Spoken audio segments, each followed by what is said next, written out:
इस वीडियो में नर्मदा नदी के बारे में बताया जाएगा। नर्मदा नदी है ना, जो ये मध्य प्रदेश से निकलती है और मध्य प्रदेश से निकल के होते हुए हुए बहते हुए ये अरब सागर में जाकर गिर जाती है। ये मध्य प्रदेश की है ना नर्मदा नदी, जो मध्य प्रदेश में अमरकंटक नाम का पठार है ना, वहीं से अमरकंटक पठार से निकलती है। और नर्मदा नदी की टोटल लंबाई है 1322 किलोमीटर।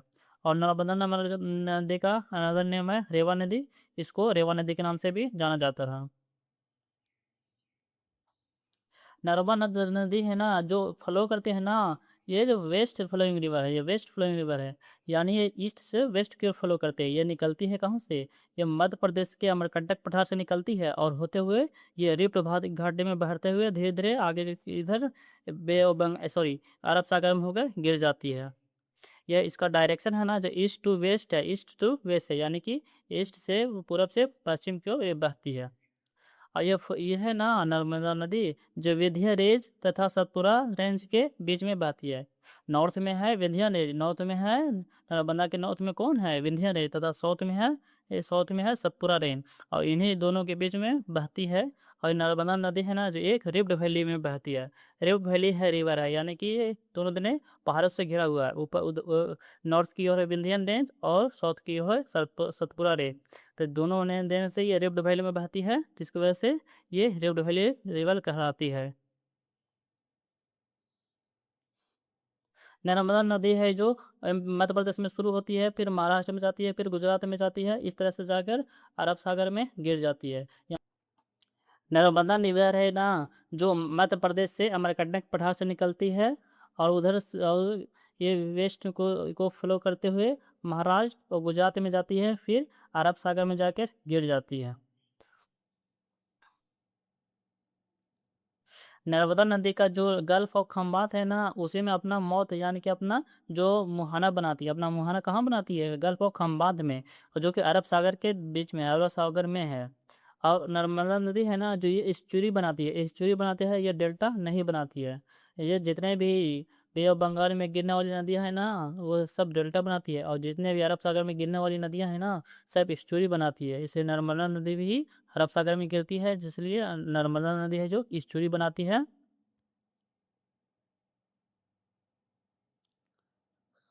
और नर्मदा नदी के मेजर ट्रिब्यूटरी के बारे में देखेंगे, यानी कि ट्रिब्यूटरी में होता है ना सहायक नदी।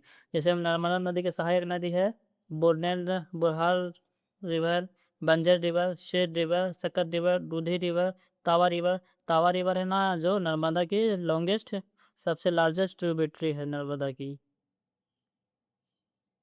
फिर नेक्स्ट है गंजल नदी, छोटा तवा नदी, कुंडी नदी, कोई नदी, करजन नदी।